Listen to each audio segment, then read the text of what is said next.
But as Angel and I have done coaching over the last roughly 10 years, and we have done a lot of relationship coaching, we've seen 4 behaviors, 4 kind of core umbrella philosophies and behaviors, ways people interact with each other, especially when our arguments arise.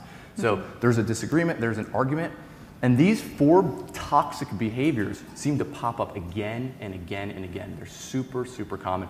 So I want to cover each one of these with you, and I don't want you to look at this like, oh, this is what my spouse or this is what my friend is doing to me. I want you to just look at this objectively and think about, does this sound at all familiar, right? And it's important as we go through these behaviors, we're so quick to point the finger and be like, that's exactly what's been done to me. These people are doing these behaviors, goodness. I want you to look at both sides of the coin. I want you to also look at these and say, okay, have I been guilty of some of these behaviors? Because I'm going to tell you, I've been guilty of all 4 of them. Mark's been guilty of all 4 of them. And I'm sure you guys will be able to identify, oh wow, okay, I've done this a time or 2. So it's not a bad thing that you've participated in some of these behaviors, but now that you know this is what could be contributing to a toxic relationship, now that you know better, you can do better. Right, without a doubt. All the stuff discussed here in this whole conference today, nobody is above this. All the speakers, everyone here, experts that we've learned from, I mean, this is a constant practice. So yeah, we're definitely not above any of this. That is for sure. It's a battle that we all deal with. Toxic behavior number 1, we sort of touched on in our previous talk. Angel mentioned, when she was thinking about her sister, she was thinking, oh, she's the most selfish human being in the world. Not she just is selfish sometimes, right? Condemning a person's entire character. When complaints and disagreements snowball into global attacks on the person and not just on their decisions or behavior, this spells trouble. For example, they didn't call me when they said they would because they forgot. Because they are a horrible, horrible, wretched human being, right? There's a big difference there. And so it's when we take, and obviously, with your sister, she can be selfish sometimes, right? And that could be a recurring situation. All of us have those quirks about us. But if there's something about a spouse or a friend or a family member that bothers you, it's important to realize that, okay, it's this part of them that bothers me. It's not all of them, and they are not that human being. Yeah. It's important to acknowledge and recognize that it's not the person, it's the behavior. So my mistake was saying that my sister is selfish. Well, no, her behavior is selfish. Sometimes. Yes. So when you're thinking of it like that, you're opening yourself from not getting trapped in that tunnel vision of just identifying that one person with their flaws. So don't identify that one person with this, but identify their behavior. Sometimes they do this. Exactly. Number 2 is hateful gestures. This is so super common. Frequent name-calling, threats, eyes rolling, belittling people, mockery. In whatever form, gestures like these are poisonous to a relationship because they convey hate, and it's virtually impossible to resolve a relationship situation with anyone when they constantly feel like you hate them. A lot of times this isn't even as obvious as just a quick eye rolling. This could be, Angel shows up late, and so it bothers me, but instead of talking to her about it, I go, well, I'm just going to be late next time. I'll show her, She may not even, the interesting thing about that, though, is that she may have been late for her own reasons, right? Something's happening at work, something's happening with Mac, who knows? And it has nothing to do with me at all, and yet I feel insulted by it, and so therefore my instinct is like, well, I'm going to get her back, right? Or I'm going to practice one of these hateful gestures without having an open conversation with her and communicating my point about, oh, I understand you have things going on, but please, it kind of upsets me when you do that. It's a big, hateful gestures are a breakdown of communication. They're the wrong kind of communication. Yeah, and let's be honest, hateful gestures, they're easy, right? You just react, you get mad, you say a couple words, you call them names, you roll your eyes, it's easy. It takes work to think about what's going on through your mind and think before you speak. Is this name calling and these gestures, is it going to help move this relationship forward? Does it help, does it do anything? Does it make progress, or does it keep digging a deeper and deeper hole? And hateful gestures also aren't always so obvious. They're not just name calling and rolling your eyes. They could be little slight jabs that you're doing. So say, for example, Mark made a mistake, and it was a big mistake, and it was really bad. But I chose to forgive him.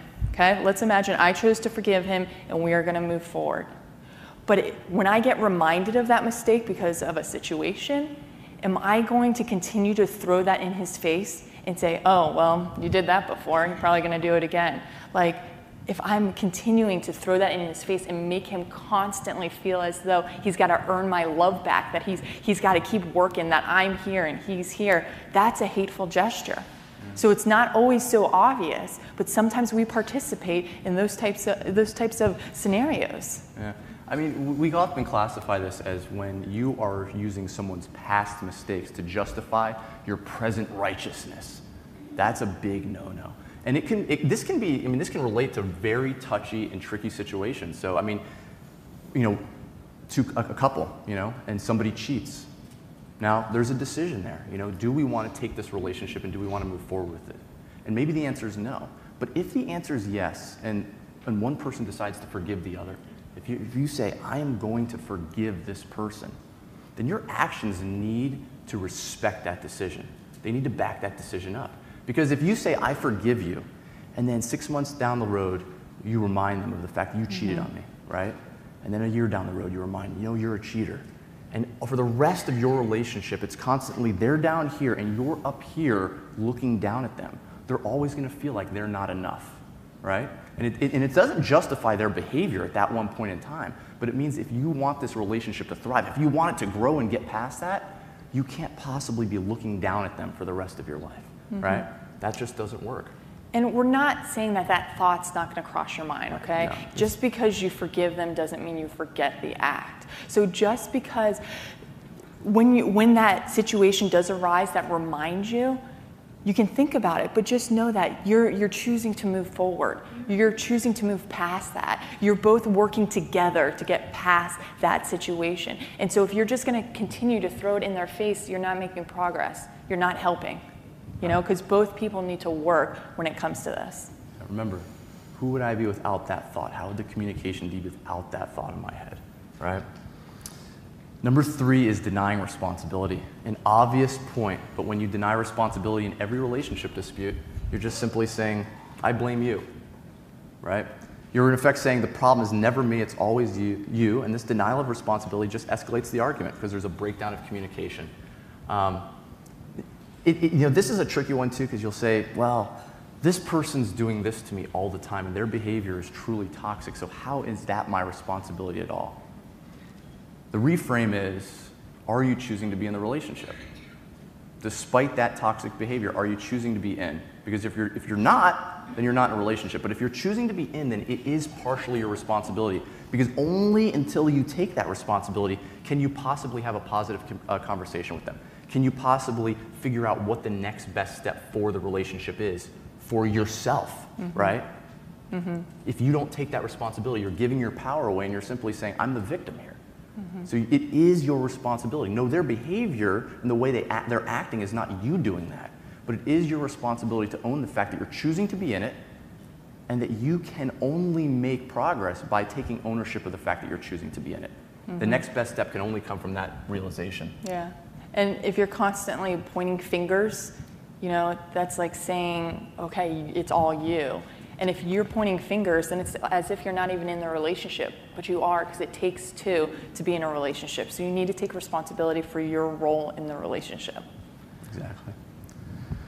Number 3, the silent treatment. Super, super common. So oftentimes our initial human instinct when we have some kind of dispute is to not talk about it and just, I can't take this person and I'm going to look the other way, right? It happens to the best of us. I'm guilty of this. Angel's guilty of this sometimes. The key thing to realize here is that it doesn't solve anything.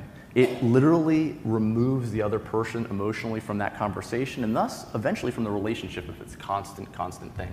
Like hateful gestures, the person, Angel might do something and I give her the silent treatment, I give her the cold shoulder. The reason she did what she did that upset me may have nothing to really do with me. She doesn't even realize that what she did was that bad. And so I'm giving her this silent treatment and not communicating, and over time, she's just withdrawing from the relationship, right? She doesn't even understand why I'm being that way. She looks at me as being toxic. I'm looking at her as like she's being toxic.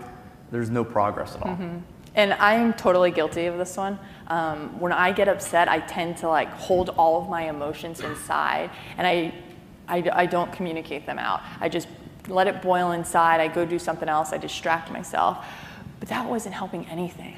And so what I had to learn to do is I can still take that time to collect my thoughts and to calm down, but then I need to express those thoughts. So I've made it a rule that I need to make sure that if it's between us, that before we go to bed, I need to let him know how I feel. Like, this is how I feel and this is what happened. So that silent treatment, you know, there are times I've been silent and Mark has no clue why. He's like, oh, maybe she's tired, you know? He has no clue. So the whole reason that I'm being silent is because I'm upset with him, and he doesn't even know it. And he doesn't even know it. So it's like, I'm just snuggling in, you know? I'm like, oh, okay, the elbow's there, you know? And then he realizes I'm pushing him off, and then something's wrong. But it really is. Like, the silent treatment is how you're dealing with it, but the other person has no clue. There's no communication there. And if there's no communication, there can be no progress.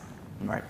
So those are the 4 most common behaviors that we see in relationship issues. And I'm sure you guys can actually look at this and say you've participated in some of these behaviors. So I think we need to just take responsibility and say, yes, this has been done to me, but also I have participated in some of this behavior. And like I said, now that you know these are some of the behaviors that can contribute to toxic relationships, now you know better. Now you can do better.